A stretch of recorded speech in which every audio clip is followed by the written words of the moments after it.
శ్రీ హనుమత్ జయంతి సందర్భంగా మా పూజా మందిరంలో జరుగుతున్న ఒక విశేషాన్ని మీతో పంచుకోవాలని ఈ వీడియో చేస్తున్నాం. ప్రతి సంవత్సరం డిసెంబరు, జనవరి, ఫిబ్రవరి నెలల్లో సూర్యకిరణాలు సప్తవర్ణాలుగా మారి మా పూజా మందిరంలో ఉన్న హనుమంతుడిని పైనుంచి కింది వరకు స్పృశిస్తూ ప్రసరించడం చూస్తుంటే ఆ దృశ్యం, ఆ అనుభూతి మాటల్లో చెప్పలేనిది.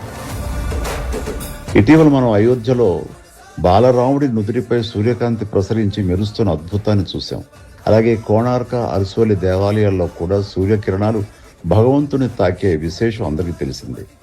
అలాంటి దైవానుభూతి మా ఇంట్లోనూ ఆంజనేయుని స్పృశించటం, అది మా పూర్వజన్మ సుకృతంగా భావిస్తున్నాం. ఈ పవిత్రమైన హనుమత్ జయంతి సందర్భంగా అందరికీ హృదయపూర్వక శుభాకాంక్షలు.